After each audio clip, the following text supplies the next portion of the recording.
হাদির শুটার ফয়সালের ভারত পালানোর খবর সবার আগে এসেছিল অনুসন্ধানী সাংবাদিক জুলকারনাইন সায়েরের কাছ থেকে। কিন্তু সেই সংবাদ নিয়েই এবার তৈরি হয়েছে এক ধূম্রজাল। অভিযোগ উঠেছে গোয়েন্দা সংস্থার যোগসাজশে সায়ের এই ঘটনা তৈরি করেছেন, যাতে ফয়সাল দেশে থাকলেও তাকে কেউ খুঁজে বের করতে না পারে। কিন্তু কেন? জুলকারনাইন সায়েরের সাথে গোয়েন্দা সংস্থার একটা সম্পর্ক আগে থেকেই ছিল। অনুসন্ধানী সাংবাদিক নাকি গোয়েন্দা সংস্থার এজেন্ট? জুলকারনাইন সায়ের আসলে কোনটা? তার বিরুদ্ধে অভিযোগ তিনি গোপনে ডিজিএফআই ও এনএসআই এর হয়ে কাজ করেন। আবার অনেকেই তার অনুসন্ধানী সাংবাদিকতার প্রশংসাও করেন। মূলত গোপন খবর ফাঁস করে করে সায়ের এত পরিচিত হয়েছেন। সাংবাদিকতা যদি কোনো খেলা হতো, সায়ের হতেন সেই খেলার রেফরি। শকুনের চোখ থেকে শিকার মিস হয়, কিন্তু সায়েরের চোখ থেকে অপরাধী মিস হয় না। সুদূর যুক্তরাজ্যে থেকেও তিনি বাংলাদেশের সব খবর বের করে আনেন। কিন্তু কিভাবে এটা সম্ভব? এই রহস্যটা কেউ জানে না। সেনাবাহিনীর সাথে আছে তার দহরমহর্ম সম্পর্ক। সাবেক সেনাপ্রধান আজিজ থেকে বর্তমান ওয়াকার, তাদের ব্যাপারে সায়ের কখনো প্রশ্ন তোলেননি। দেশের গুরুত্বপূর্ণ কোনো ঘটনা ঘটলে সবার আগে সায়েরের কাছে খবর ও ফুটেজ চলে যায়। আওয়ামী লীগের সময় নেতামন্ত্রীদের বিভিন্ন গোপন খবর ফাঁস করা সায়ের এখন অন্তর্বর্তী সরকারকেও ছেড়ে কথা বলছেন না। একজন নির্বাসিত সাংবাদিক হওয়া সত্ত্বেও তিনি যেভাবে বাংলাদেশের অত্যন্ত স্পর্শকাতর এবং উচ্চ পর্যায়ের দুর্নীতির তথ্য বা ভিডিও ফুটেজ প্রকাশ করেন, তা অনেককেই অবাক করে।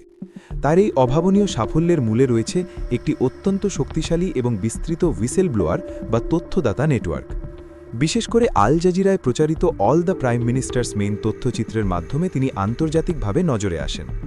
জুলকারনাইন সায়ের মূলত প্রথাগত সাংবাদিকতার চেয়েও আন্ডারকাভার বা ছদ্মবেশে তথ্য সংগ্রহের পদ্ধতিতে বেশি দক্ষ। তিনি এমন এক সময়ে প্রযুক্তির ব্যবহার এবং নিরাপত্তা সরঞ্জামাদি প্রয়োগ করতে শুরু করেন যখন বাংলাদেশের মূলধারার মিডিয়াতে এসবের চর্চা ছিল সীমিত। তার সাফল্যের অন্যতম কারণ হল নিরাপত্তা বাহিনী, আমলাতন্ত্র এবং রাজনৈতিক উচ্চপদস্থ ব্যক্তিদের ভেতর থেকে প্রাপ্ত গোপন নথি ও অডিও ভিডিও রেকর্ড। এসব তথ্য তিনি অত্যন্ত সংগোপনে সংগ্রহ করেন এবং সেগুলো বিশ্বস্ত আন্তর্জাতিক সংবাদ সংস্থাগুলোর সহযোগিতায় প্রচার করেন, যা তাকে আইনি সুরক্ষা এবং বড় ধরনের প্রচার পাইয়ে দেয়। তার কাছে সবার আগে গোপন খবর পৌঁছানোর প্রক্রিয়াটি বেশ জটিল। তিনি মূলত বিভিন্ন এনক্রিপ্টেড মেসেজিং অ্যাপ যেমন সিগন্যাল বা টেলিগ্রাম ব্যবহার করে এমন সব সোর্সের সাথে যোগাযোগ রাখেন যারা সিস্টেমের ভেতর থেকে ক্ষুব্ধ বা সুবিধাবঞ্চিত। অনেক ক্ষেত্রে দেখা যায় গোয়েন্দা সংস্থা বা আইনশৃঙ্খলা বাহিনীর অভ্যন্তরীণ দ্বন্দ্বের সুযোগ নিয়ে এক পক্ষ অন্য পক্ষের বিরুদ্ধে তথ্য পাচার করে, যা শেষ পর্যন্ত জুলকারনাইন সায়েরের মতো ব্যক্তিদের হাতে পৌঁছায়। এছাড়া তিনি ডিজিটাল ফরেন্সিক এবং ওপেন সোর্স ইন্টেলিজেন্সে ব্যবহারে পারদর্শী, যা তাকে ইন্টারনেটের গভীর থেকে তথ্য খুঁজে বের করতে সহায়তা করে।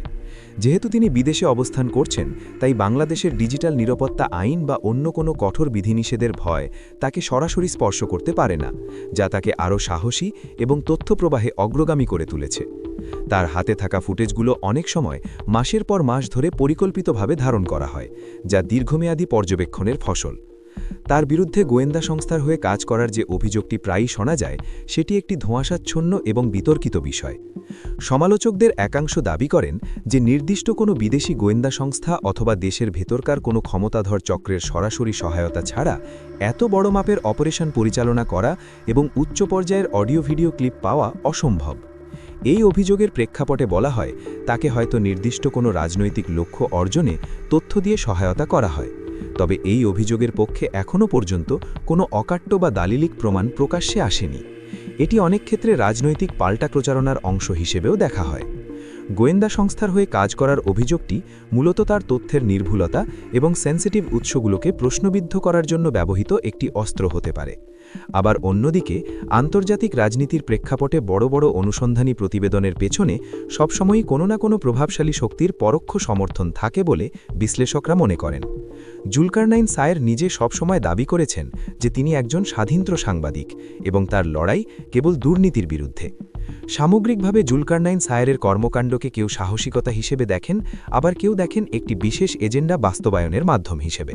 তবে তার সংগৃহীত তথ্যের প্রভাব বাংলাদেশের রাজনীতি ও প্রশাসনে ব্যাপক আলোড়ন তৈরি করেছে, এতে কোনো সন্দেহ নেই। তার সাফল্যের পেছনে রয়েছে তার পূর্ব অভিজ্ঞতা, জীবনের ঝুঁকি নেওয়ার মানসিকতা এবং আধুনিক প্রযুক্তির সর্বোচ্চ ব্যবহার। তার বিরুদ্ধে ওঠা গোয়েন্দা সংস্থার চর হওয়ার অভিযোগটি সত্য না মিথ্যা তা যাচাই করার মতো স্বচ্ছতা বর্তমান দেশের প্রেক্ষাপটে বেশ কঠিন। তবে এটি স্পষ্ট যে তথ্যের গোপনীয়তা রক্ষা এবং তা উপস্থাপনের মুনশিয়ানা তাকে অন্য সব অনুসন্ধানী সাংবাদিক থেকে আলাদা করেছে। তিনি এমন একটি ব্যবস্থার প্রতিফলন যেখানে প্রথাগত মিডিয়া যখন তথ্য প্রকাশে বাধাগ্রস্ত হয় তখন বিকল্প ধারার বা নির্বাসিত মাধ্যমগুলো প্রভাবশালী হয়ে ওঠে। তার এই উত্থান আধুনিক সাংবাদিকতার এক নতুন রূপকে সামনে এনেছে, যেখানে সীমান্তের ওপার থেকেও একটি দেশের নীতি নির্ধারণী মহলে কম্পন সৃষ্টি করা সম্ভব। বিমানবন্দরে উপদেষ্টা আসিফ মাহমুদের ব্যাগে অস্ত্রের ম্যাগাজিন ধরা পড়ার সিসিটিভি ফুটেজ প্রকাশ করে তিনি আলোচনার জন্ম দিয়েছিলেন। বিষয়টি নিয়ে ফেসবুকে সায়ের ও আসিফ দুইজনের মধ্যে কথা তর্কাতর্কিও হয়েছিল।